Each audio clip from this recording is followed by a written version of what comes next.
શ્રી કૃષ્ણના 5252માં જન્મોત્સવ નિમિત્તે યાત્રાધામ દ્વારકામાં ચુસ્ત પોલીસ બંદોબસ્ત ગોઠવવામાં આવ્યો। લાખો ભક્તોની ભીડને ધ્યાનમાં રાખી દેવભૂમિ દ્વારકા જિલ્લા પોલીસ દ્વારા વ્યાપક સુરક્ષા વ્યવસ્થા કરવામાં આવી। જગત મંદિર અને આસપાસના વિસ્તારોમાં વધારાના પોલીસ જવાનો તૈનાત કરવામાં આવ્યા। ભક્તોની સુરક્ષા માટે ટ્રાફિક વ્યવસ્થા, ભીડ નિયંત્રણ, સીસીટીવી મોનિટરિંગની વિશેષ વ્યવસ્થા કરાઈ। દ્વારકા પોલીસ સ્ટેશન જિલ્લા કંટ્રોલ રૂમ દ્વારા 24 કલાક સતત નિરીક્ષણ કરવામાં આવી રહ્યું છે। દ્વારકામાં અત્યારે કૃષ્ણ જન્મોત્સવનો રંગ જામી ગયો છે। ભક્તોની ભીડ અહીંયા ઉમટી પડી છે ને ગુજરાત અને ગુજરાતની બહારથી પણ એટલે કે ભારતભરમાંથી લોકો અહીંયા આવી રહ્યા છે। હવે જ્યારે આટલી મોટી સંખ્યામાં અહીંયા લોકો આવતા હોય ને દર્શન કરવા માટે, ત્યારે એને મેનેજ કરવું પણ ખૂબ અઘરું થઈ જતું હોય છે। કઈ રીતે આ આખી ભીડને મેનેજ કરવામાં આવે છે, સુરક્ષા બંદોબસ્ત કેવો છે, આપણી સાથે એસપી સાહેબ જોડાયા છે, નીતિશ પાંડે આપણી સાથે છે। એમની આપણે વાત કરીએ ને એમને પૂછીએ કે અહીંયા કેવો બંદોબસ્ત છે। સર, અહીંયા બંદોબસ્ત કેવો છે? કારણ કે બહુ મોટી સંખ્યામાં જ્યારે દર્શન કરવા માટે આવતા હોય તો એ મેનેજ કરવું બહુ અઘરું થઈ જતું હોય છે।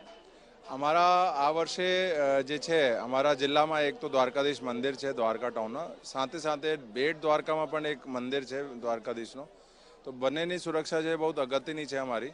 એના હિસાબથી અમે લોકો જે છે ટોટલ અમારા 7 ડીવાયએસપી ને જેટલા બીજા અધિકારીઓ અને 1650 જેવા પોલીસ હોમગાર્ડના અને કર્મચારીઓ બંદોબસ્તમાં છે।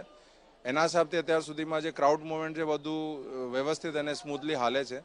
અને સાથે સાથે ટ્રાફિક મેનેજમેન્ટ માટે અમારી અલગથી ડેડિકેટેડ ટીમ પણ છે અને ડેડિકેટેડ પાર્કિંગ એરિયા છે। એવા ક્રાઉડેડ જે એરિયા હોય તો એમાં ઘણા બધા અસામાજિક તત્વો, ખિસ્સા કાતરો પણ આવે છે। એનો ઉપર કંટ્રોલ કરવા માટે અમારી ખાસ જે છે એલસીબી, એસઓજી અને સ્થાનિક પોલીસની અલગ અલગ ટીમો સિવિલ ડ્રેસમાં અલગ અલગ જગ્યાએ એક્ટિવ છે।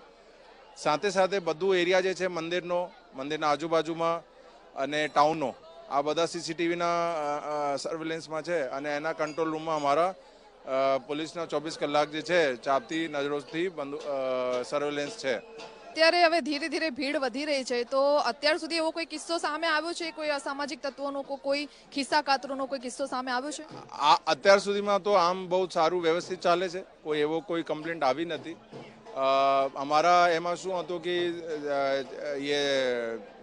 15 તારીખ પહેલાં 4 દિવસોથી દ્વારકા ટાઉનમાં અને આજુબાજુના વિસ્તારોમાં જે હોટલ છે, જે અમારી હોમસ્ટે, ધર્મશાળાઓ છે, અહીંયા અમારી ટીમો સતત જે છે ચેકિંગ કરતી હતી અને જે આજકાલ જે ટેકનોલોજી છે આઈસીજીએસ, પોકેટ કોપ, એવા બધા ટેકનોલોજીનો ઉપયોગ કરીને બધા જે અહીંયા લોકો આવતા હતા એના રેન્ડમ એક બેકગ્રાઉન્ડ વેરિફિકેશન પર કર્યું હતું। સાથે સાથે 3 દિવસથી અમારી એલસીબી, એસઓજી ટીમો પણ એક્ટિવ છે, તો અત્યાર સુધીમાં તો કોઈ એવો મેજર અમારા પાસે કમ્પ્લેન્ટ આવી નથી। તો સુરક્ષા વ્યવસ્થા ખૂબ જ ચુસ્ત કરી દેવામાં આવ્યું છે, કારણ કે દ્વારકાધીશનું મંદિર છે, અહીંયા લાખોની સંખ્યામાં લોકો આવતા હોય છે દૂર દૂરથી, અને ધીરે ધીરે ભીડ અહીંયા વધી પણ રહી છે। અને આ જ ભીડને એકત્રિત એક જગ્યાએ ન થાય અને તેને મેનેજ કરવા માટે ચાંપતો બંદોબસ્ત ઠેર ઠેર રાખવામાં આવ્યો છે। સીસીટીવીથી પણ નજર રાખવામાં આવી રહી છે। કંઈક આ રીતે બંદોબસ્ત અહીંયા દ્વારકામાં ગોઠવવામાં આવ્યો છે કે લોકો આવે અને શાંતિથી દર્શન કરીને પરત ફરી શકે। કેમેરામેન જીવા બરવાડ સાથે હિના પંચાલ, જીએસટીવી દ્વારકા।